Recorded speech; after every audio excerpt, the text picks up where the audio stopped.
Et bonjour à tous, bonjour à toutes, bienvenue dans ce nouveau numéro d'Avantinissa. Les semaines se suivent et se ressemblent à l'extérieur, malheureusement pour l'OGC Nice, jamais 203 défaites. Après être tombé à Nantes puis au Havre, l'OGC Nice trébuche, se casse la gueule, glisse sur une plaque de verglas, une peau de banane de Mario Kart, je sais pas, mais s'explose la face au Roazhon Park, 2-0 dans un match où l'OGC Nice n'a pas montré grand chose, et je pense que je suis encore gentil en disant ça. Une soirée dégueulasse qu'on a à laquelle on a survécu, et c'est, je pense, l'essentiel, et sur laquelle on va revenir aujourd'hui. J'ai le plaisir d'accueillir Alric. Salut Alric, comment vas-tu? Salut Sky, salut à tous. Écoute, t'as très très bien résumé ça. Je pense qu'on peut s'arrêter là hein, parce que on n'a pas Allez, vu bon grand-chose hier soir. divertissement, merci, à la semaine prochaine. Non, quand même, on a une petite page mercato à faire aussi. Alric, je te remercie d'être avec moi, puisque de la même manière que les joueurs de l'OGC Nice se sont révélés absents et déficitaires, on sera que deux aujourd'hui. Le reste de la team Avantinissa a heureusement une vie, je leur souhaite, et n'a pas voulu la bousculer pour revenir sur ce match. Donc bon, écoute, on Tous va les tâcher. soldats sont tombés. Voilà, Ouais. soldat à terre. Mais voilà, on va quand même revenir là-dessus. On va revenir sur le mercato aussi, comme je le disais, avec l'arrivée de Mohamed Ali Chaud, qui a joué ses premières minutes au Roazhon Park, qui s'est en plus montré assez intéressant, plus que la plupart de ses coéquipiers en tout cas. Et puis parler de la suite du mercato avec les dernières informations, notamment révélées par Canal et par Nice Matin, si je ne dis pas de bêtises. Alric, sans plus attendre, je pense que j'ai repoussé l'échéance le plus possible avec une intro longue et complète. Mais parlons de ce match face à Rennes. L'OGC Nice avait la possibilité de mettre à distance ses rivaux, notamment monégasques et marseillais. Monaco qui a perdu face à Reims plus tôt dans l'après-midi de samedi. Marseille qui avait concédé le nul à la maison face à Strasbourg vendredi soir. On peut aussi mettre Rennes à 19 points, même si c'est un peu plus anecdotique. On espère qu'ils n'auront pas l'occasion de revenir vers nous d'ici la fin de la saison. Mais l'OGC Nice a finalement encore raté le coche face à une équipe qui, du coup, était dans la douleur au classement, certes, qui avait changé d'entraîneur. L'arrivée de Julien Stéphan semble avoir fait du bien à cette équipe rennaise, mais aussi une équipe en difficulté par rapport à la CAN, avec une défense assez catastrophique depuis le début de la saison. Et malgré tout ça, l'OGC Nice n'a tout simplement jamais été dangereux, n'a pas existé et a piteusement perdu 2-0 dans un match où on y a peut-être cru un quart d'heure, grand maximum. Tout à fait. L'OGC Nice a fait de l'OGC Nice, c'est-à-dire dès que tu as l'opportunité de réaliser quelque chose au classement et par rapport à tes adversaires directs, eh bien, tu ne fais pas. Et clairement, on a vu un espèce de non-match qui ressemblait fortement à celui du Havre. Bon, sans les expulsions et les buts un peu casquettes, mais voilà, on n'a rien proposé. On est resté dans un schéma qui était entre l'apathie et je sais pas trop quoi. Ça ressemblait pas à grand-chose. Et je regrette parce qu'en fait, c'est à se demander si tout ce qui faisait notre force à l'extérieur n'est pas en train de devenir notre faiblesse. Aujourd'hui, tous les blocs adverses commencent à comprendre comment l'OGC Nice joue et très clairement, ils arrivent à nous prendre à notre propre jeu. On semble être sans solution et c'est tout simplement horrible à regarder. Alors moi, je veux bien, hein, les principes de jeu de Francesco Farioli sont ce qu'ils sont. Ils sont agréables lorsqu'ils fonctionnent, mais quand on ne sait pas quoi faire avec le ballon et qu'on essaie de rentrer dans la cage pour essayer d'inscrire un but, ça devient pénible. Et on y reviendra, mais notre milieu de terrain, qui est censé être notre force, a été totalement inexistant. On s'est fait bouffer, tant dans le nombre que dans l'utilisation du ballon. Les attaquants sont inoffensifs et même défensivement, on s'est fait percer 2-3 fois de manière très nette. Difficile de pas lire cette défaite dans une série, hein. C'est pour ça qu'on a choisi ce titre-là de l'émission. Déjà 3 défaites à l'extérieur. Aucun but en 2024. Allez, admettons que c'est anecdotique parce que nous ne sommes que le 14 janvier. Mais tu l'as dit, hein, une attaque apathique et ça fait quand même un moment qu'on en parle. Le milieu de terrain, c'est peut-être à lire tant par les choix de Francesco Farioli que aussi par les absents, hein. On pense notamment à Kefren Turam qui n'était pas encore revenu sur les terrains et Hicham Boudaoui qui lui est parti à la CAN. T'as quand même deux titulaires absents. On pensait pouvoir faire sans. Là, va devoir se poser un peu plus sérieusement la question. Mais je te propose pour commencer de revenir sur ce 11, peut-être déjà. Donc, fait effectivement avec beaucoup d'absents. Mais ne restons pas uniquement sur les absents. Il y a des véritables choix aussi faits par notre coach que l'on peut discuter aujourd'hui. Bien entendu, chers auditeurs, chères auditrices, c'est toujours plus facile de le faire après, une fois qu'on a perdu, hein. On n'est pas là pour faire la leçon à un coach qui nous mène pour l'instant, et ce sera toujours le cas à la fin de la journée, à la deuxième place du classement. Mais bon, hein, faisons le débrief du match en tentant d'être le plus honnête possible, en essayant de comprendre ce qu'on pourrait améliorer pour la semaine prochaine. Revenons sur ce 11, donc Marcin Bulka dans les buts, une défense composée de Melvin Barr, Dante, Youssouf et Lotomba, un milieu de terrain, Rosario, Claude Maurice et Morgan Sanson, devant la triplette habituelle, Laborde, Guessant, Mofi, en l'absence notamment de Jérémy Boga. Alric, moi je voudrais qu'on se concentre sur deux choix qui me paraissent être les plus, on va dire, symptomatiques peut-être de ce qui s'est passé hier. Je voudrais qu'on commence par l'attaque. Alors, on va essayer de pas trop en parler dans cette émission, parce que j'ai l'impression qu'on en parle toutes les semaines et qu'on dit la même chose à la fois. Voilà, hein, Mais c'est vrai, hein, même cause, c'est même vrai. conséquence, hein. Au bout d'un moment, ça ne change pas. Voilà, bon, bah, Gaëtan Laborde, encore une fois exilé sur le côté, cette fois côté gauche. Evan Guessant en pointe. Très clairement, ça ne fonctionne pas, ni pour Guessant en pointe, ni pour Laborde à gauche. Bon, moi, j'en ai marre de répéter que peut-être que ça serait mieux en les inversant. J'imagine que le staff a essayé à l'entraînement et que c'était horrible. Mais bon, très clairement, devant, il y a un problème d'association de nos joueurs, que ce soit un choix, que ce soit le niveau de Gaëtan Laborde et d'Evan Guessant. Enfin, il y a plein d'explications possibles, mais en tout cas, le constat est toujours le même. Cette attaque ne fonctionne pas, et on a l'impression aujourd'hui qu'en réalité, on est condamné à attendre que ça passe. Ouais, non seulement ça fonctionne pas, mais ce qui le met encore plus en évidence, c'est l'absence de Jérémy Boga. Hmm. Parce que lorsque tu as Gaëtan Laborde sur le côté droit, tu te dis: «Bon, c'est pas exceptionnel, mais on s'en fout parce que le jeu penche à gauche et donc Jérémy Boga va faire des différences et ça va bien se passer». Là, pendant un mois, tu n'auras pas Jérémy Boga et si tu continues à mettre Gaëtan Laborde sur un côté, sans dire qu'il est exceptionnel devant, hein, enfin qu'il est exceptionnel quand il est dans l'axe, mais si tu continues à l'exiler sur un côté, que ça soit à gauche ou à droite, on va avoir de très, très grosses difficultés. Aujourd'hui, il n'y a aucun joueur devant qui n'est en mesure de faire la différence de manière individuelle. C'est-à-dire même Mofi qui est puissant, qui a de la vitesse, bah, il y arrive pas toujours. S'il n'est pas Evan lancé en Guessant, profondeur, de toute façon, sa vitesse ne lui sert à rien. oui, voilà, c'est-à-dire que oui, c'est exactement. S'il a pas d'espace, de toute façon, il n'arrivera pas à faire des différences. Evan Guessant, on l'a vu, plusieurs fois jouer sur le côté depuis Au le mois début de la d'août, hein, saison. au début de saison, et ça avait été plutôt intéressant de mémoire, notamment son entrée face à Lille, si je dis pas de bêtises. Mais non, non, mais ça ne fonctionne pas, Gaëtan Laborde sur un côté, c'est criant de vérité, on le voit, il est en grande difficulté. Alors oui, il a une activité, il se bat, il essaie de récupérer le ballon, mais ça suffit pas parce que son poste, c'est attaquant, donc il faut marquer des buts. Je parlais de niveau, il y a quelques semaines lorsqu'on faisait notre, débat, choisi par la communauté et les auditeurs. Pense qu'il y a vraiment un problème de niveau parce que, rappelez-vous, ce ne sont pas des joueurs qui sont des buteurs hors pair, capables de marquer dans toutes les positions et qui inscrivent une vingtaine de buts par saison. Là, on est quand même sur un trio d'attaque, Guessant, mis à part, hein, parce que c'est un jeune, mais on a quand même un duo d'attaquants qui est censé être, la pointe de la Ligue 1 et qui n'arrive à rien. Mais C'est quand je 15 dis buts à par rien, saison sur les 2-3 dernières années, quand même, Gaëtan Laborde et Terem Moffi. Donc, effectivement, tu peux pas parler de jeunes qui n'a pas confirmé, ou de joueurs qui manquent de talent, juste que bah, tu sens qu'en fait, cette animation offensive ne correspond, on va dire, pour être le plus diplomatique possible, ne correspond pas à leur qualité. Voilà, je pense que bah, ouais, c'est non, le mais, plus que je peux me permettre de dire. et le truc, c'est que, là, c'était le dernier match de Mofi avant qu'il aille à la CAN. Donc ça veut dire que j'espère très, très franchement que Francesco Farioli va se dire: «OK, bah, là, il y a plus Mofi, il y a plus Boga, on va mettre Gaëtan Laborde dans l'axe», histoire d'essayer parce qu'en fait, si tu n'essaies pas, tu pourras pas dire: «C'est pas bien».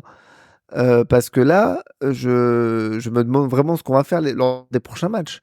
Il y a le championnat à Metz là dans 15 jours, mais avant il y a la Coupe de France. Si tu n'arrives pas à aligner une équipe compétitive, tu vas pas aller loin et le problème, c'est que un mois, c'est long. Ça fait 3 4 matchs. Donc il serait bien de ne pas faire fondre toute l'avance que tu peux avoir sur le podium, parce que tu arrives pas à marquer des buts. Donc il faut vraiment trouver les solutions. Il faut essayer voilà, de remettre en confiance tout le monde parce que ce qu'on a vu hier soir, c'est tout simplement horrible. Je crois qu'on a 0 tir en première mi-temps. Mhm. Enfin, au bout de 20 minutes de jeu, tu as 0 tir et Rennes est déjà à 7 tirs et 3 cadrés. C'est impossible de faire ça. Tout repose déjà sur les épaules, les jeunes épaules de Mohamed Ali Chaud, hein, du coup, qui a effectué ses premières minutes. On en parlera un peu plus tard quand on parlera de mercato. De toute façon, si tu le veux bien, Alric. Mais en réalité, tu as l'impression que il est déjà condamné à réussir très très vite pour sauver l'attaque de l'OGC Nice. Bon, on pourrait parler de Aliou Baldé qu'on a encore une fois pas du tout vu, hein. Tu te demandes en fin de rencontre, quand tout est perdu, pourquoi Aliou Baldé n'a pas le plaisir de pouvoir avoir quelques minutes pour mettre le feu sur le côté. Bon, peut-être une raison physique que l'on ignore, mais bon. Mais il a une grosse blessure quand même, hein, donc Oui, oui, non, voilà, c'est possible qu'il n'ait pas une demi-heure dans les jambes, et on espère le voir peut-être en Coupe de France face à Bordeaux la semaine prochaine. Le deuxième point du 11 que je voulais évoquer avec toi, c'est le choix de Francesco Farioli d'aligner Youssouf Ndachimi en défense centrale et Pablo Rosario au milieu de terrain. Un choix dont il s'est, je vais pas dire défendu, hein, mais dont il s'est expliqué en tout cas en conférence de presse après le match. Je vais du coup citer notre entraîneur italien. Dernièrement, c'est comme ça que l'on a travaillé. Je pense que c'est la meilleure configuration quand les deux joueurs sont sur le terrain. Pablo Rosario est bon dans les petits espaces, il a de la confiance, et c'est ce qui a motivé ce choix. Alors bon, très clairement, ça n'a pas fonctionné. Encore une fois, facile à dire après coup. Je voudrais quand même ton avis, Alric, de se dire, alors, je comprends la logique dans la mesure où Youssouf est probablement davantage un défenseur central que Pablo Rosario. Il a été très oui. bon au poste de numéro 6, il peut excellemment jouer aux deux postes, mais en tout cas, Youssouf a davantage de bouteilles et je pense davantage de références euh, en défense centrale par rapport à un Pablo Rosario, même si le Néerlandais a rendu d'excellents services aussi ponctuellement en défense.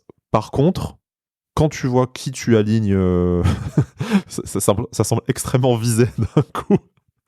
Quand tu vois qui tu alignes au milieu de terrain hier, tu te dis, est-ce que la stabilité que Youssouf t'apporte au poste de numéro 6 depuis le début de la saison aurait pas été plus précieuse pour du coup compenser notamment l'absence d'Hicham Boudaoui et de Kefren Turam, tandis que Rosario, qui aurait peut-être été un peu moins bon en défense centrale qu'un Youssouf, entouré de la défense titulaire, hein, avec Bulka, Bard, Dante, Lotomba, n'aurait pas spécialement mis en difficulté ce secteur du jeu. Alors bien sûr, il concède un penalty sur une main qui a fait notamment débat sur le plateau de Canal. Je pense que malheureusement, il y a penalty, mais Allié, oui, c'est c'est difficile d'en injustifiable. vouloir à Pablo Rosario, qui effectivement a le bras allongé, mais enfin bon, quand tu sautes comme ça, coller le bras dans le dos, ça me semble un peu délicat. Non, En tout cas, ouais, je lui en voudrais le pas pour coller dans le ça. dos, non, mais le problème, c'est qu'il est trop étendu. Oui.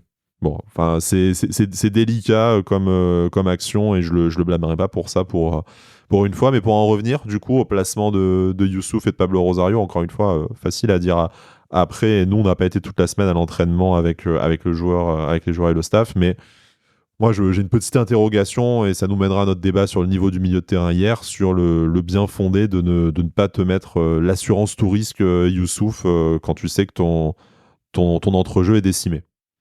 Écoute, si tu ne veux pas l'aligner dès le départ, pourquoi pas? Mais je pense qu'au bout de 20 minutes de jeu, tu dois faire un changement. C'est plutôt ça que j'ai envie de reprocher au coach et à son staff, c'est que, OK, tu veux mettre, Youssouf, en défense centrale. Il est, à la fois défenseur central et numéro 6. Ça fonctionne bien. C'est peut-être, plus efficace que Rosario. Mais quand tu vois au bout de, ouais, 20-25 minutes de jeu que tu es bouffé au milieu de terrain par, les 4 rennais, beh, fais un changement, opère un changement. C'est ça que je comprends pas dans ce match-là. Oui, C'est inverse les que deux, hein. T'as même pas besoin de sortir un joueur ou quoi c'est que ce ça. soit. Tu peux Ah juste oui, leur non, faire mais quand je passer dis opère un un changement, petit c'est que tu papier inverses sur les le 2. terrain, tu vois, et leur dire, bon les gars, je me suis planté, essayons 20 minutes si vous inversez vos positions. C'est ça, c'est exactement ça. Quand je parle d'opérer un changement, c'est pas un Hmm. changement de joueur, c'est juste un changement de position. Voilà, sinon, ça aurait été Robson Heu, Bambou, ça aurait posé d'autres problèmes. ouais, non, parlons pas de choses qui fâchent. La grande des chasses là.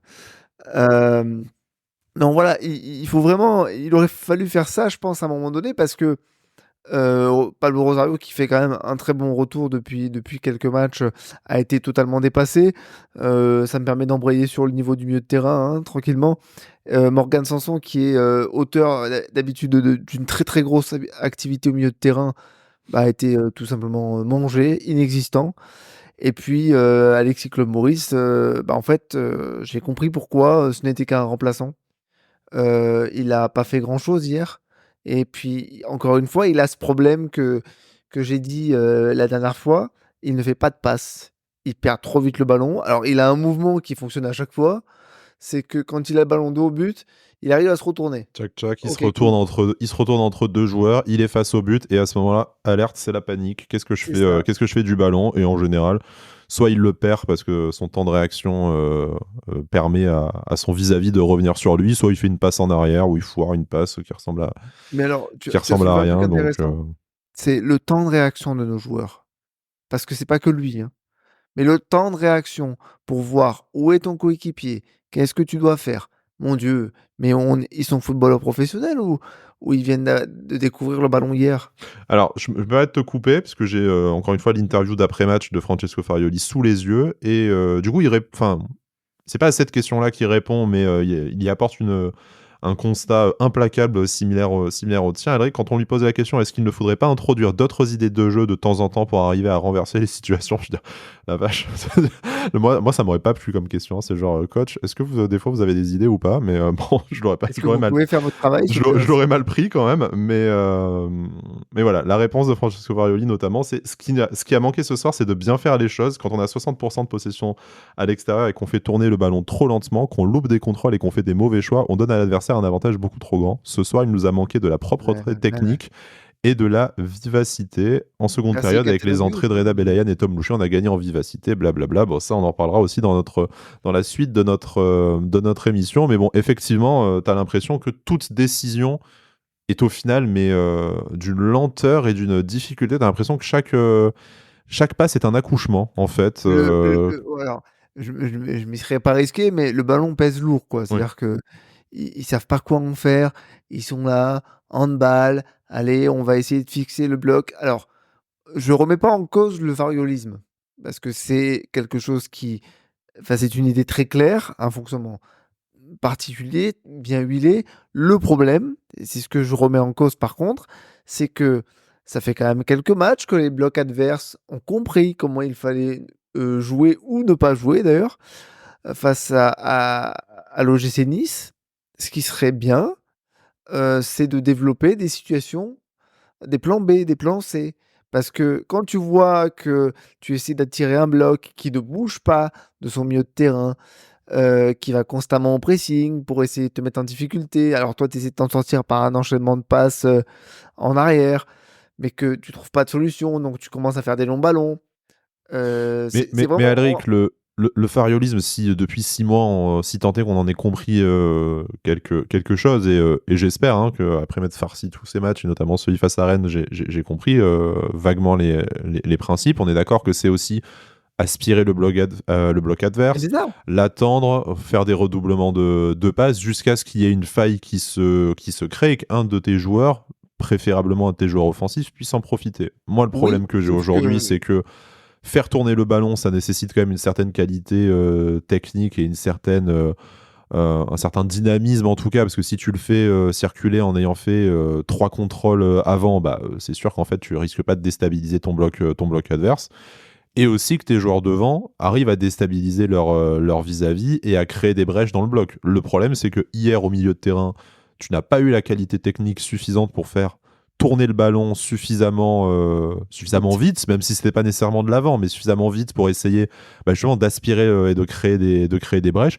Et tu as des joueurs devant qui sont incapables de créer le danger. Aussi, on le disait avec l'absence de Jérémy Boga, qui, je pense, est celui qui a le plus le profil de déstabilisation de Bah, bloc le seul, adverse hein. dans notre effectif. Bon, maintenant, il y a Mohamed Ali Chaud et on verra dans les prochaines semaines s'il arrive véritablement à être le pendant de Jérémy Boga à droite. Mais là, moi, sur l'équipe que je vois hier, c'est oui, ok, les principes du fariolisme. Comme tu dis, on ne le remet pas en question, mais en fait, c'est des principes qui sont, je pense, inapplicables aux 11 que tu as eu hier, parce que tu n'as personne qui a ni la qualité technique suffisante, ni la vivacité nécessaire pour qu'en fait ces principes-là soient appliqués et soient dangereux. Donc, je reviens sur ce que tu dis, quand tu n'as pas les moyens avec ton équipe d'appliquer ce plan de jeu, ça serait bien quand même d'essayer de proposer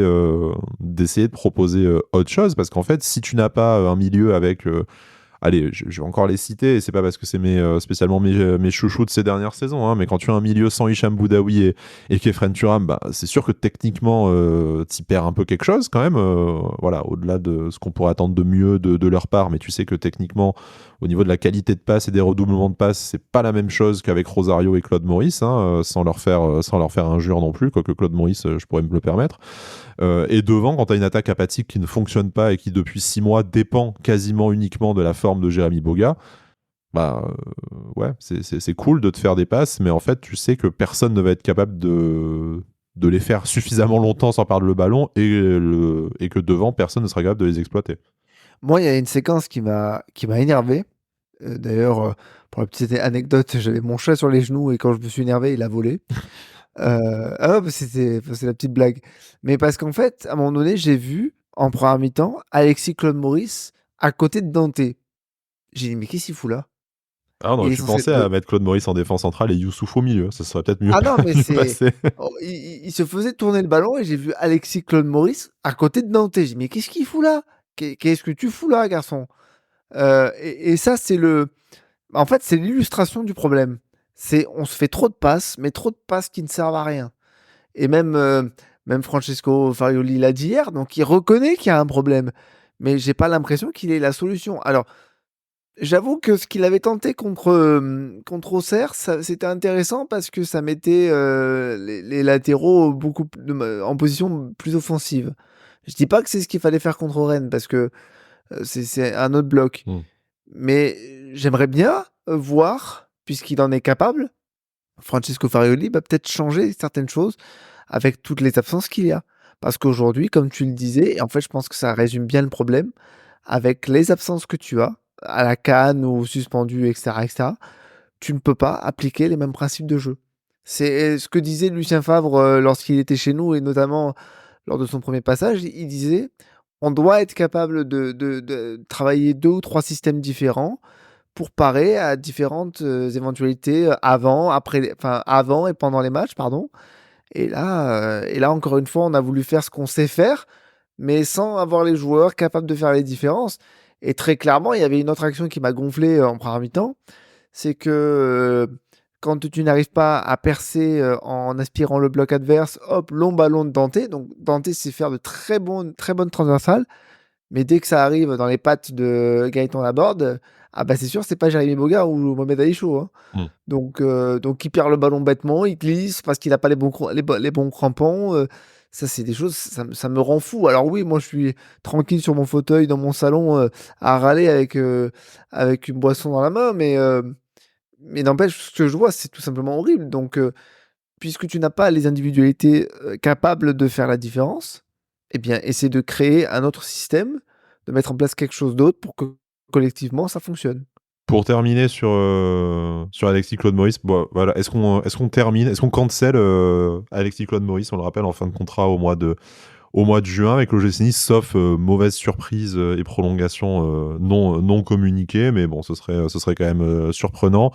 Après sa performance face à Auxerre, où il avait été au final l'un des moins bons, y compris par rapport à des jeunes joueurs du centre de formation, et son match hier où au final il ne sert à rien, ce garçon, hein. On peut pas dire qu'il soit mauvais techniquement Il y a une action en ou quoi seconde que ce soit. mi-temps, c'est tout. Voilà, mais bon, au final, on sait pas, il n'a jamais à part d'éphémères semaines sous la mandature d'Adrien Urcea où il avait réussi à faire quelques bons matchs, ce joueur n'a jamais rien montré à l'OGC Nice en 4 saisons et demie. Donc là, on sait qu'il est aligné pour des raisons, voilà, pour des raisons aussi d'absent. Mais en fait, je vais cruellement peut-être poser la question, hein, mais hier, est-ce que tu n'as pas l'impression, donc bon, on fait du foot fiction, je sais, encore une fois, c'est facile, mais est-ce qu'on s'en Après, il serait y a pas rien, donc on peut est-ce qu'on faire que s'en ça, serait hein. pas mieux sorti hier avec un milieu Rosario, Youssouf, Sanson, et en réalignant le jeune Antoine Mendy en défense centrale, après ce qu'il avait montré d'intéressant, ou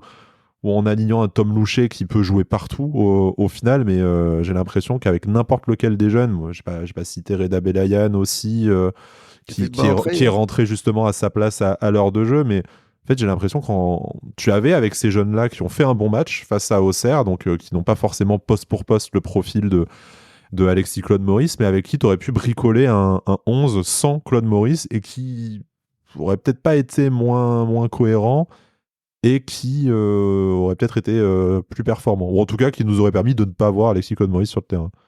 Bah, c'est compliqué toujours de répondre à ces questions après coup parce que si tu fais match nul hier soir ou si tu gagnes, tu dis Ouais, le mais discours Claude est Maurice, avant coup, on pouvait annoncer que ça allait être compliqué, bizarrement. bah, Enfin, ça honnêtement, fait 4 ans et demi, donc je m'attendais pas à ce qu'il soit titulaire. Je n'avais pas pensé à qui pourrait être à sa place. on ne pense pas trop souvent à Alexis Claude Maurice. On essaie de se Non, mais on pense préserver ça, pas après effectivement. on est supporter de foot, on pense pas, hein, Voilà. Oui, c'est vrai.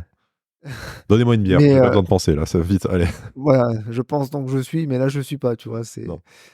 Non, mais de toute façon, oui, on aurait pu essayer de mettre Antoine Mendy en défense centrale. Pourquoi pas? Ça fait partie de ces choses qui sont intéressantes pour des jeunes joueurs. On aurait pu essayer de mettre, Reda Benatia milieu de terrain, mais en fait, il faut partir du principe que peut-être Francesco Farioli n'a pas envie de condamner, un de ses joueurs et ça peut se comprendre. Mais là, par contre, si, contre Bordeaux ou contre Metz, dans 15 jours, il réaligne, le même milieu de terrain, c'est qu'il a pas compris.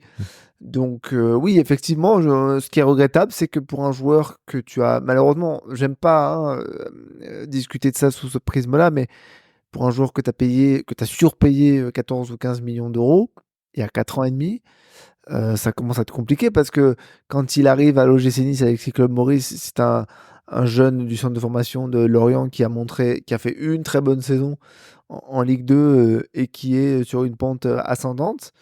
Il est exilé sur le côté gauche quand il arrive, ça fonctionne pas, ça fonctionne pas. Et là où ça a commencé à fonctionner, c'est un peu avant le Covid, mais malheureusement, on va couper dans son élan. Quelques mois corrects, comme tu l'as dit, sous URCA, mais depuis, pas grand-chose. Alors oui, il me semble que le prêt à Lens l'année dernière, En qualité de c'est super sub, hein, il était pas titulaire non plus, mais il a alors montré des choses ouais, mais intéressantes en rentrant. je crois qu'il a inscrit, 5 ou 6 buts, un truc comme ça. Donc plutôt intéressant. Mais voilà, dans un collectif qui tourne bien, ce qui n'est pas notre cas, hein, soyons très honnêtes, hein. On a un collectif qui fonctionne, mais qui Par à n'arrive coup, pas en tout à cas. installer, de pérennité. Enfin, il est pas pérenne, hein, ce collectif, hein. Il y a tellement de changements, tellement de choses qui sont rafistolées d'une saison à l'autre que ça fonctionne pas et au final, pas grand-chose. Alors, j'ai pas envie de le condamner, de le mettre sous terre, mais clairement aujourd'hui, enfin, ce qui va lui coûter cher, c'est que Reda Benatia, qui est rentré à sa place, a fait une très bonne rentrée, Sans parler a de le apporté condamner, plus il y de a quand même choses. sa situation contractuelle, hein. Encore une fois, il est en fin de contrat au Ah mois oui, de mais il sera juin. condamné par le Tu sais qu'il va partir libre. Enfin, de toute façon, à moins que quelqu'un soit assez fou dans les 2 prochaines semaines pour mettre un petit billet sur lui 6 mois avant 6 mois avant son départ. Donc, à moins qu'il y ait eu, comme je disais, une prolongation dans le plus grand des secrets, tu sais qu'il part libre dans 6 mois. C'est même pas réellement dans ton intérêt. Enfin, t'as pas intérêt à le montrer pour essayer de le refourguer. Enfin, du coup, ça va être compliqué, hein. selon moi, et ça va nous mener à notre sujet suivant. Selon moi, tu as bien davantage intérêt à montrer tes jeunes joueurs issus de ton centre de formation, déjà parce que ça nous fait plaisir que le fameux projet former des joueurs à Nice, ça fait quand même 10 ans quasiment qu'il est en panne. Donc là, tu as une génération qui, sans avoir pour l'instant en tout cas de crack interstellaire, à des joueurs qui ces dernières semaines pardon, rendent plus que des services. Est-ce que c'est pas voilà et je vais revenir aux trois mêmes. Donc j'ai un peu occulté Badreddine Bouanani qui est un peu Il a plus fait une bonne avancé rentrée, hein. que les trois que j'ai cités, que je considère déjà plus trop comme un jeune issu du centre, bon, déjà parce on l'a quand même bien pris en post formation. Mais pour revenir, voilà, Reda Belayan, Tom Louchet, et puis à Antoine Mendy, ils n'ont jamais réellement fait de mauvaises apparitions sous le maillot de l'OGC Nice. On reste sur un but de Tom Louchet au Havre, bien que anecdotique. Et quand tu disais rentrer dans les buts avec le ballon, C'était l'illustration parfaite de ça. lui a bien compris la consigne. Mais bon, ça fait but, c'est l'essentiel. Et puis voilà, Antoine Mendy qu'on voit dans le groupe pro depuis plusieurs saisons sans qu'il s'y installe totalement. Dire, si tu pars du principe, et ça sera la deuxième partie de l'émission sur le mercato, que bah, tu ne feras pas de folie cet hiver, mais que tu as besoin de te renforcer au moins pendant la période de Cannes. Moi, je préfère largement voir ces trois jeunes que. Et c'est pas pour tracher Alexis Claude Maurice en particulier, hein, mais je préfère largement voir ces 3 jeunes-là, sur qui on va devoir compter, sur qui on va se poser la question de compter à l'avenir, plutôt que sur Claude Maurice qui, ne serait-ce que contractuellement, est condamné à partir de l'OGC Nice dans les prochains mois. D'où ma question. Ça a été un peu notre débat après le match face à Auxerre, mais compte tenu des absents qu'il y a dans le 11, est-ce que ces 3 jeunes-là, hein, Reda Belayan, Tom Boucher, Antoine Mendy, n'ont pas vocation à intégrer le 11? Alors, face à Bordeaux, je l'espère, après la qualification face à Ah Auxerre, et ouais, par puis contre, ça avec, oui. voilà, c'est l'occasion face à une équipe de Ligue 2, même si, bon, à l'extérieur, il faudra enfin gagner un match si on a envie si on a envie de passer au tour suivant. Et puis même après, face à Metz, en attendant les premiers retours de la CAN, qu'on ne souhaite pas rapide, hein, pour nos internationaux. On leur souhaite évidemment de briller le plus possible avec leur sélection. Mais si jamais leur sélection devait aller loin dans la compétition, on va jusqu'au 10 février, si je dis pas de bêtises, pour la CAN. Donc Ouais. c'est un mois, hein, effectivement. Est-ce qu'on n'aurait pas plus compte fait d'installer ces jeunes dans le 11, quitte à avoir un 11 qui est déséquilibré ou qui manque d'expérience, autant en donner à ceux qui, on l'espère, feront briller l'OGC Nice dans les saisons à venir. Je peux pas encore je peux pas te dire, il faudrait les installer, Bon, et après, que tu vois notre s'il faut, ils joueront 2 matchs titulaires, ça sera catastrophique. On dira remettez Claude Maurice, c'est possible. Mais en oui, non, attendant, non, mais on dira pas ça parce qu'on n'est pas fou, oui, non, par contre, une chose qui est réelle, c'est que lorsqu'ils sont rentrés, alors pas Antoine Mendy, il me semble pas qu'Antoine Mendy soit rentré, ou alors non, j'ai loupé un non, épisode non, il n'est hier. pas rentré. Non, il est pas rentré. Donc, mais par contre, quand Reda Belayan est rentré, quand Tom Louchet est rentré, même quand Badreddine Mouadadi est rentré, on a vu un visage différent. C'est-à-dire qu'eux se posent pas de questions. Et c'est ça que je trouve intéressant. C'est que comme ils sont jeunes, comme ils ont tout à gagner, tout à prouver, ils se posent beaucoup moins de questions et ils y vont au culot. J'ai trouvé que le côté droit, Badreddine Bonadi, Tom Louchet, quand c'est rentré, c'était pas mal. Alors que Lotomba Mofi, c'était bof, quoi. C'était vraiment bof. Donc, oui, déjà contre Bordeaux, je pense que c'est indispensable de les avoir sur le terrain, parce que c'est la coupe et que c'est quand même une expérience à part entière, et je pense que c'est assez formateur, et si tu le fais pas là, tu le feras plus, en fait. Après en championnat, bah, oui, pourquoi pas? Pourquoi pas leur accorder un peu plus Après, de c'est temps de pas jeu? Alors aligner, c'est pas faire la moitié du 11 composé de jeunes comme non, on a pu le faire face à Auxerre. Mais tu le disais, voilà, le côté droit qui est quand même problématique. Jordan Lotomba qui multiplie les prestations, insipide. Ouais, c'est insipide, vraiment voilà. insipide. Est-ce que Tom Louchet n'aurait pas sa chance de démarrer un match titulaire et de jouer 1 heure au milieu de terrain? Voilà, bon, on va récupérer Jean-Claire Todibo en défense, donc Youssouf devrait retrouver sa place dans l'entrejeu. Ça va forcément laisser un peu moins de possibilités à un joueur comme Reda Belayan, mais bon, à voir, hein, et rentrer réellement une demi-heure comme il a pu le faire hier à son âge, c'est déjà ça de gagner. Et puis même à droite, hein, je disais Tom Louchet, Antoine Mendy, on sait qu'il peut jouer à droite. Et si jamais tu décides enfin de tester un autre système qu'on a pu voir face à Auxerre, Antoine Mendy peut aussi jouer en défense centrale, probablement dans À une 3. défense à 3. Donc il y a quand même des solutions pour les aligner, ces jeunes. Alors, on va pas cracher dans la soupe, puisque Francesco Farioli les fait jouer. Là, Ouais, bah, oui. entre Auxerre, Tom Louchet, on l'a déjà vu sur la fin d'année 2023, et on espère à venir. Mais on se posait la question, en fait, le match face à Auxerre, est-ce que leur performance est à même de bousculer la hiérarchie à certains postes dans le 11? Et ben en fait, moi, quand je vois certaines performances hier des titulaires, je confirme l'impression que j'avais face à Auxerre. Je pense réellement que ces jeunes peuvent rapidement grappiller du temps de jeu, et y compris dans le 11 titulaire pour certains. Et je pense que peut-être que Tom Louchet n'est peut-être pas le plus talentueux, mais en tout cas, est peut-être le plus avancé, que ce soit par rapport à son temps de jeu ou par rapport à la concurrence qu'il peut avoir et sa polyvalence pour prendre prochainement une place dans le 11, et pas qu'en Coupe de France. Voilà. Écoute, on parlait de Lotomba, début d'année 2023 comme étant le Cafu suisse. Hmm.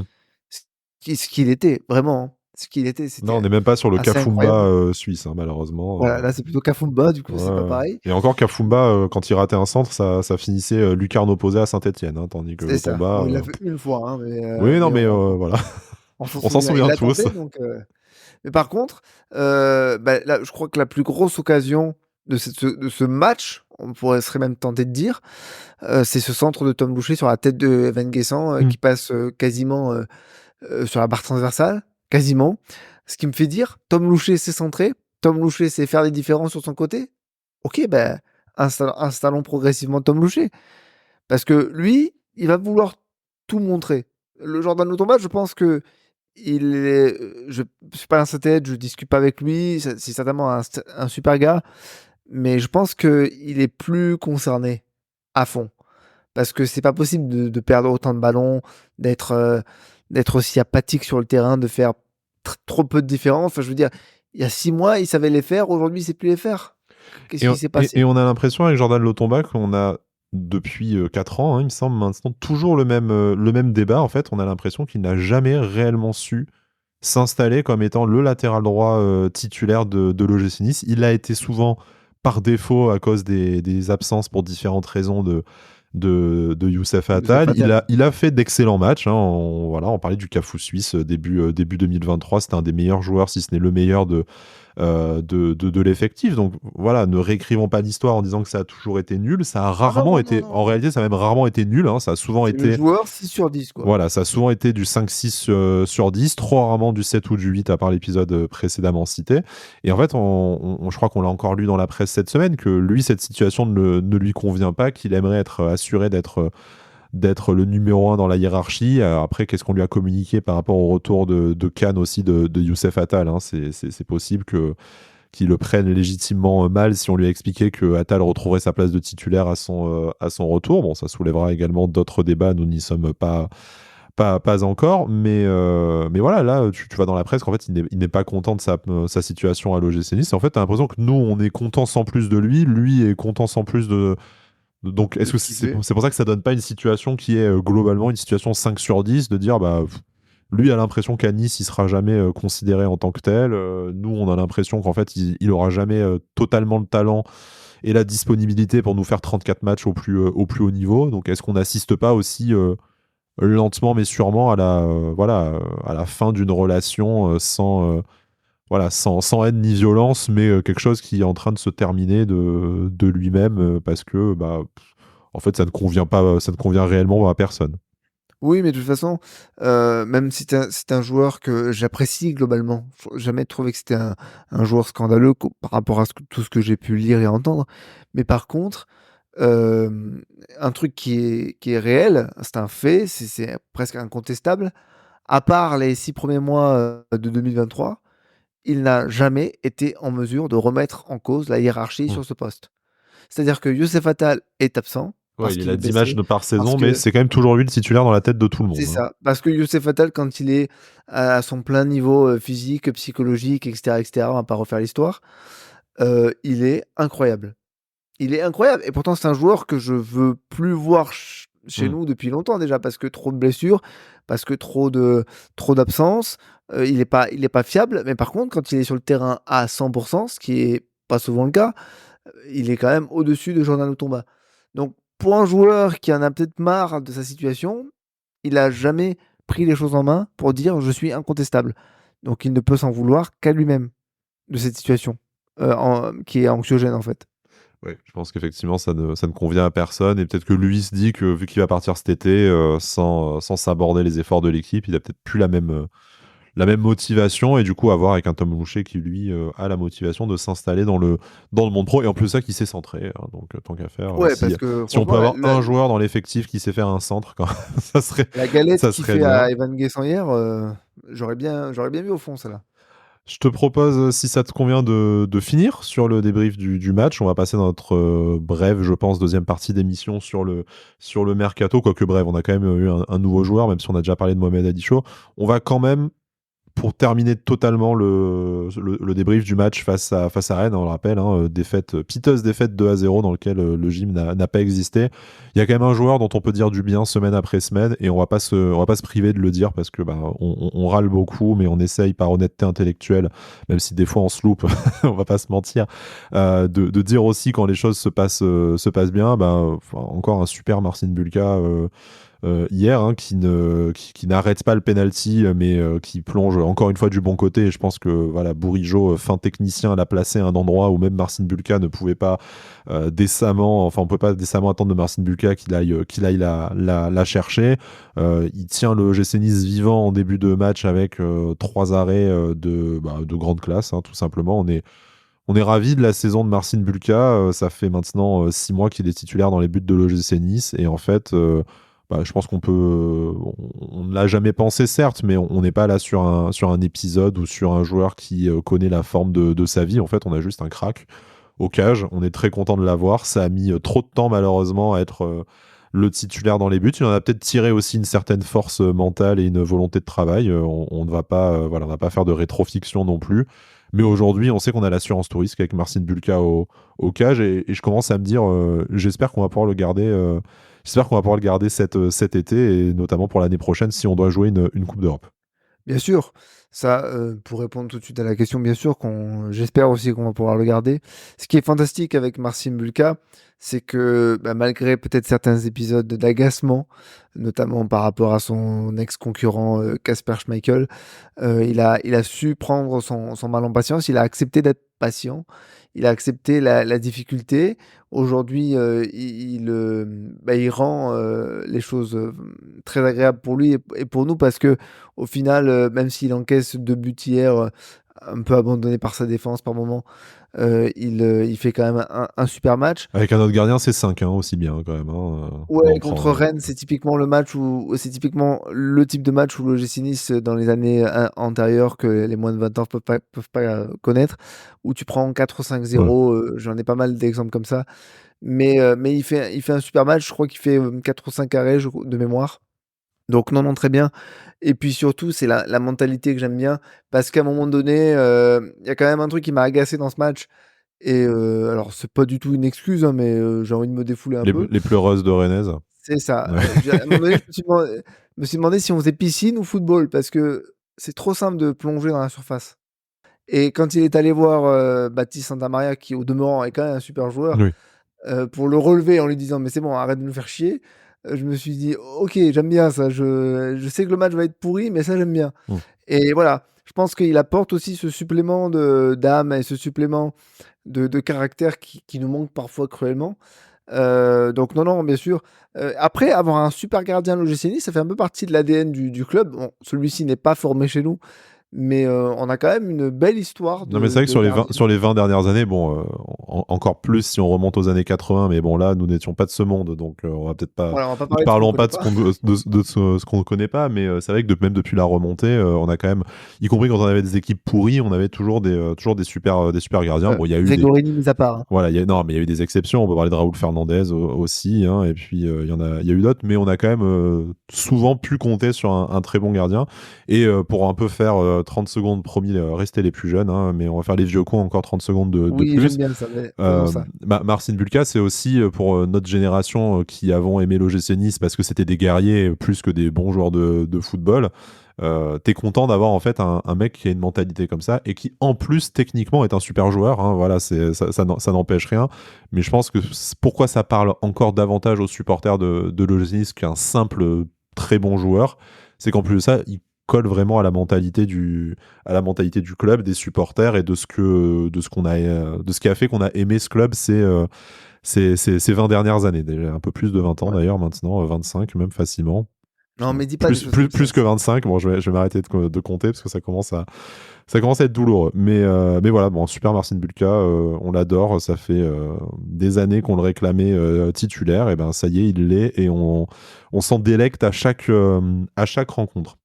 Exact, Alric, si ça te exactement. va, on clôture la page rennaise, on y a quand même passé Clôturons, clôturons. un certain temps, mais passons au mercato, du coup, et avec l'arrivée de Mohamed Ça va Ali aller Chaud, vite, hein. dont on a un peu parlé. Quelques mots quand même sur Mohamed Ali Chaud, hein. Première rencontre, on l'a dit, il a finalement apporté très vite un peu de danger. Il s'est procuré deux, trois situations rapidement, donc on espère qu'il va pouvoir apporter ce dynamisme-là, notamment en l'absence de Jérémy Boga, et après on verra avec les deux alignés si ça fait des étincelles. Mais pour parler un peu de son arrivée, de son profil et des attentes autour de lui dans un premier temps, avant de constater ce qu'il apportera sur le terrain, Mohamed Ali Chaud, c'est du coup 12 millions d'euros, 19 ans, il arrive de la Real Sociedad. Nous, on le connaît surtout par rapport à son éclosion à Angers, où il était il y a 2 saisons, du coup, alors qu'il était très jeune, mais il avait déjà inscrit 4 buts, il avait affolé la Ligue 1. On avait été presque surpris qu'il ne parte que à la Real Sociedad. Bon, aujourd'hui, Real Sociedad 8e de Il a fait finaliste la Ligue des Champions, hein. de Ligue des Champions, donc on revoit un peu notre jugement forcément, et que pour 12 millions d'euros. C'est typiquement le genre de joueur qu'on aurait vu dans un club claqué pour 30 millions en Angleterre, hein, très clairement. Il revient après donc 18 mois, il n'a jamais réussi à s'imposer. Alors, bon, ne le condamnons pas pour ça, hein. On a récupéré un Jean-Claire Todibo qui était en situation d'échec absolu de sa carrière au même âge, après être passé dans des plus grands clubs européens, et on s'en félicite aujourd'hui. Donc, il y a peut-être un petit côté relance, un joueur qui connaît malgré tout la Ligue 1. 12 millions d'euros, ce n'est pas une folie par rapport à ce qu'on a pu mettre notamment au mercato d'hiver précédent, mais c'est un très bel investissement, malgré tout, sur ce jeune joueur. Et on a l'impression, je t'interrogerai aussi là-dessus, au-delà du profil technique du joueur, qui peut jouer partout devant, mais que Francesco Farioli considère comme un ailier pur, qu'il manquait notamment à droite. C'est l'OGC Nice qui renoue aussi un peu avec cette politique de mettre des sommes non négligeables sur des jeunes espoirs français, ou des jeunes espoirs de Ligue 1, des joueurs à relancer parfois, parce qu'en manque de temps de jeu dans un club d'un standing supérieur. Ça fait très... je vais oser la comparaison, ça fait très Julien Fournier, en fait, comme recrutement, je trouve. Oula, c'est presque un mot interdit que tu viens d'employer là. Non, C'est pas Voldemort non plus, mais enfin moi je vois bien les 10, 10-15 millions mis en fait sur un jeune joueur offensif, en espérant qu'il explose et qu'on puisse le vendre plus cher, ce qui d'ailleurs a été la raison du choix de Mohamed Ali Chaud plutôt qu'un Denis Bouanga ou un Florian Thauvin. Mais moi, c'est typiquement le genre de recrutement que je vois de l'OGC Nice version 2016-2020. écoute, tant que ça s'appelle pas Bazem Srarfi ou Mounir Obadi, moi ça me va. Ou Miziane Maolida, Ou bon, Mizan qui n'était pas Maolida, arrivé un mais hiver, mais c'est ça. Mais par contre, bah, la petite vanne, c'est on n'a plus d'argent. Du coup, bon, ça fera peut-être l'objet d'un petit débat. Mais non, Mohamed Ali Chou, en fait, c'est intéressant. Pourquoi? Parce que j'ai l'impression que sur le papier, c'est le pendant de Jérémy Boga sur le côté droit. Lui a dit qu'il était plus à l'aise sur le côté droit parce que, étant gaucher, il pouvait rentrer sur son pied. Et donc ça fait partie de ce type de joueur dans le football moderne qui joue pied inversé, ça peut être très intéressant. Sa rentrée hier, elle est assez intéressante, même si elle a pas eu il y a pas eu de folie. Il s'est créé une belle occasion, bon, très, après, très dans un mal match qui était arrêtée. déjà mort aussi, on Oui, pouvait oui, pas de toute attendre façon, grand-chose de lui, hein. bon, enfin, il rentre à l'heure de jeu, donc on pouvait espérer peut-être un espèce de changement de mentalité, mais bon, tu perds 2-0, c'est difficile. Il se crée une belle occasion avec une belle frappe, superbement arrêtée par le ventre, de Omari. Il a commencé à prendre des initiatives, à tirer des corners et des coups francs. Bah, pourquoi pas? C'était forcément mieux que Morgan Sanson qui, je crois, avait été qualifié comme étant un très bon tireur de coups de pied arrêtés Pas hier lors soir, de en tout son cas. lors de son arrivée. Pas hier soir, c'était absolument horrible. Giroud aurait été son coach, il aurait fait 28 tours de terrain. Ah non, non, mais c'était pas possible. Donc intéressant. Après, difficile de juger, sa rentrée sur un match qui était déjà plié. J'attends de le voir, peut-être contre Bordeaux, la semaine prochaine et contre Metz dans 15 jours. Sur le profil du joueur, profil à relancer, et comme lui l'a dit, c'est pas tant une relance que ça parce qu'il n'a que 19 ans, donc c'est comme si sa carrière débutait en fait. Sauf qu'il a un peu plus d'expérience que les autres parce qu'il a eu l'opportunité de commencer sa carrière très, très jeune. Donc pourquoi pas? Moi je demande qu'à voir, même s'il y a des éléments de communication, hein, je suis pas dupe ou alors un peu trop pessimiste, mais le fait qu'ils disent que, il était intéressé par l'OGC Nice, qu'importe sa seconde place parce que, il en avait une image plutôt positive parce qu'il connaissait quelques joueurs, notamment de la sélection espoir. Ça fait toujours plaisir à entendre. On fait ce qu'on veut de ces mots-là, mais ils sont dits donc ils sont agréables. J'ai envie d'y croire, j'ai envie de me dire que ça va être, une bonne recrue, voilà, 19 ans, plein de promesses. Techniquement, ça a l'air vraiment pas mal. Il a l'air d'avoir un bon état d'esprit, quelqu'un de posé, il parle plusieurs langues, c'est bête à dire, mais c'est intéressant, c'est important. Donc je ne fais que me réjouir de son arrivée et j'espère qu'on va en tirer de très bonnes choses. Avant que le terrain apporte sa vérité, en tout cas, on peut que se féliciter que cette recrue arrive quand même rapidement Oui, ça dans le c'est un mercato gros point hivernal, hein. Du coup, positif. il n'a manqué que la coupe, hein, au final, mais il est dispo dès la reprise du championnat. C'est le profil, enfin, on cherchait quelqu'un pour être titulaire à droite. Polyvalent Donc sur le front après, d'attaque. voilà, la concurrence fera son effet forcément, mais en tout cas, on a mis les moyens sur le poste réellement où il manquait un joueur capable d'apporter du danger, hein, après des mois d'une attaque apathique. Donc de ce côté-là, c'est positif. Après, bon, on s'évite aussi un psychodrame avec l'arrivée de Florian Thauvin et une nouvelle crise d'identité du club. Donc bon, Ouais, de même ce si côté-là. apparemment c'était une fausse rumeur, très vite démentie par Nice Matin. Après, je sais pas si, je sais pas si Le sous-marin Bokeh Ghisolfi a en tout cas encore très très bien fonctionné, parce oui, oui, qu'on oui, on a appris l'existence de la piste Mohamed Ali Chaud après celle de Denis 2 Bourguet jours même. et de Florian Thauvin quand c'était déjà quasiment fait. Donc du coup, voilà, Moi, j'aime continuons. bien quand on annonce comme ça, accord total d'un coup, tu sais pas d'où Oui. ça vient, mais OK, très bien, bah, ça me va. Voilà, ça nous évite des mois de suage de fesses parce que le joueur vient pas. Ça nous évite une Yann Sommer, hein, très clairement, pour revenir Ou une sur un Lucas Digne, hein, parce que Ou une Lucas Lucas Digne, Digne, effectivement, même si finalement cette saison on arrive à s'en passer un peu mieux qu'un ailier droit. Bon, bienvenue à Mohamed Ali Chaud, hein. Du coup, on espère que ça sera il s'appelle Mohamed Ali, donc ça va être cool. couronné de succès. Et puis on l'a très bien vu hier, sans dire qu'on en est déjà dépendant. Il a déjà une sacrée pression sur les épaules, surtout en l'absence de Jérémy Boga pour dynamiter l'attaque de l'OGC Nice. Tu l'évoquais à demi-mot, voilà, on aurait plus d'argent. Alors, bon, on s'est quand même demandé d'où sortaient les 12 millions mis sur Mohamed Ali Chaud à la base, donc on n'est pas non plus très surpris que derrière, on ne réinvestisse pas 30 millions comme on a pu le faire sur un Terem Moffi l'hiver dernier. Donc voilà, en fonction des rédactions, des sources journalistiques, on a Nice Matin qui nous dit que vraisemblablement le mercato devrait être calme, voire terminé, sauf opportunité en prêt d'ici la fin du mois de janvier. Canal dit peu ou prou la même chose. Vous m'en voulez pas, j'ai pas noté les citations exactes, donc il y a peut-être Non, mais c'est exactement ça, il y a hein. peut-être une petite interprétation de ma part. Canal dit que le mercato devrait être très calme encore, voilà. Donc bon, la façon dont on le comprend, et de toute façon, c'est plus ou moins la façon dont on attendait qu'il se passe, hein, vu ces dernières semaines. Il y avait probablement vraiment un joueur titulaire à faire venir devant. Donc, bon, à voir si Mohamed Ali Chaud est capable de prendre cette place de titulaire sur le côté droit. Pour le reste, on va pas revenir sur ce qu'on a dit sur les jeunes, mais il y a plein de postes au milieu de terrain et en défense où on a quand même envie de voir davantage les jeunes joueurs, et ils ont montré qu'ils étaient capables de rendre des services. Donc, quid de la nécessité de recruter maintenant?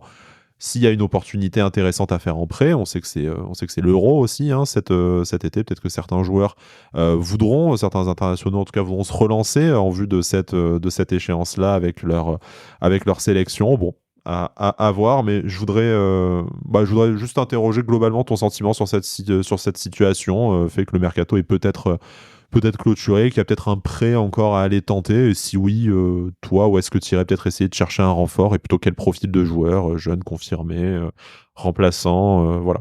Ce que je trouve curieux dans l'approche de ce mercato, c'est que, d'après ce qu'a dit Jean-Pierre Révert, on remercie notre actionnaire de nous avoir permis de faire la venue de Mohamed Ali Sow. Donc c'est à interpréter de différentes manières. C'est-à-dire, est-ce qu'on n'avait pas d'argent, mais ils nous l'ont donné pour pouvoir débloquer ce joueur? Ce qui pose la question, mais pourquoi ils en débloquent pas plus pour d'autres joueurs? Parce qu'il y a quand même des besoins. Et puis concrètement, est-ce qu'il y aurait une deuxième arrivée à faire? Franchement, je sais pas parce qu'en fait, tu pourrais très bien placer un jeune en lui disant: «Écoute, si tu fais des bons matchs, tu seras titulaire pour la fin de saison». Franchement, je suis un peu perdu par rapport au mercato et en plus, le mercato d'hiver, c'est pas un mercato que j'apprécie particulièrement parce que ça fait encore faire des changements dans les effectifs. Tu n'as jamais vraiment un effectif, bouclé, stable pour une saison entière. J'ai pas l'impression que le staff, enfin que le board pardon, ait envie de faire un gros mouvement. Il me semble que Florent Ghisolfi avait dit, si jamais il y a une opportunité mais sans plus. Peut-être le 31 janvier au soir, il y aura peut-être une opportunité en prêt, quelque Hmm. chose. Mais je pense qu'on a le joueur dont on avait le plus besoin. Je l'ai déjà dit et je le répète, la défense, le milieu de terrain, c'est pas ce qui fait le plus défaut. On a besoin de marquer des buts. Mohamed Ali Chou est là pour ça. On l'a fait rapidement. On l'a fait en mode sous-marin. Ça porte très bien son nom, hein, c'est ce qu'on disait, hein. Pas une seule rumeur et d'un seul coup, paf, c'est sorti. Donc ça, par contre, c'est très bien. Pour le reste, j'ai pas d'avis parce qu'en fait, le club ne dit rien et puis au final, tu sais que tu peux pallier les absences ou les difficultés avec des jeunes qui, montrent le bout de leur nez donc Oui, hein, le faisons comme ça. fameux défenseur central qui peut jouer à droite aussi, hein, qu'on évoquait avant le mercato. Au final, quand tu vois que tu as Tom Louchet, Antoine Mendy qui peuvent jouer dans cette zone-là, plus voilà, un Pablo Rosario qui avait déjà rendu des services. Est-ce que tu te dis que c'est vraiment nécessaire de faire venir quelqu'un si tu n'as pas un joueur, voilà, si tu n'as pas un international disponible en prêt avec option d'achat avant l'Euro pour remplacer Youssef Attal et Jordan Lotomba probablement partant l'été prochain, à part anticiper un recrutement estival avec un prêt avec option d'achat, j'ai du mal à voir ou en prenant un très jeune joueur que tu intègres petit à petit à l'environnement club pour l'année prochaine. Je nous vois mal faire un mouvement supplémentaire. Après, bah, comme tu le disais, hein, le sous-marin oblige. On n'a pas nécessairement toutes les informations et les informations que l'on peut lire ou avoir se révèlent quand même souvent fausses, hein, depuis, Et puis depuis cet été. Donc voilà. gardons à l'esprit qu'on n'a qu'un match par semaine. Hmm. Allez, on va dire un et demi avec la Coupe de France. Donc on n'a pas un rythme effréné non plus. Ce serait très malheureux d'avoir, un blessé, de longue date, ou un truc comme ça d'ici la fin de saison. Jean-Claire Todibo reviendra dès le prochain match. Il y aura forcément les retours de la CAN, pour les moins chanceux, ça sera très prochainement et pour les plus chanceux, bah, ça sera plus tard, mais on va forcément récupérer nos joueurs à un moment donné. Donc il y a quelque chose par contre avec lequel je suis assez d'accord, il me semble que c'est Florian Ghisolfi qui l'a dit: «Recruter pour recruter, ça fait empiler des Hmm. joueurs» et puis au final tu te dis: «Mais en fait lui je l'ai recruté pour pallier un problème à un instant T, mais maintenant que j'ai récupéré tel ou tel joueur, qu'est-ce que j'en fais?» Voilà, donc il nous fallait un profil qui était indispensable, on l'a fait rapidement, il a pu s'intégrer, revenir tout de suite. Pour l'instant, sa rentrée est plutôt, encourageante, on va dire, même si elle est pas faite de folie. De toute façon, encore une fois, il rentre dans un traquenard. C'est un peu ce que je reproche d'ailleurs à Francesco Farioli, c'est que je pense qu'à la mi-temps de ce match, tu dois faire au moins un ou 2 changements nets pour changer le visage de ton équipe. Maintenant, voilà, tu vas récupérer des joueurs qui reviennent de blessures, de suspension. Je pense que l'effectif pour le fin de saison, on l'a. Et puis la Coupe de France va permettre aussi de faire tourner un petit peu. Donc, restons comme ça. C'est peut-être pas plus mal. Pas d'attente particulière donc pour ce mercato. Une bonne surprise, on prend toujours un nouveau joueur en prêt. On accueille toujours de nouveaux joueurs dans la grande famille rouge et noire. On verra, mais c'est pas impossible que ça reste en l'état et que Débaucher Benjamin Bourigeaud, moi je suis pour, hein. Ouais, non, évidemment, mais bon, je pense qu'on a raté le coche. Maintenant, il y a 6 ou 7 ans.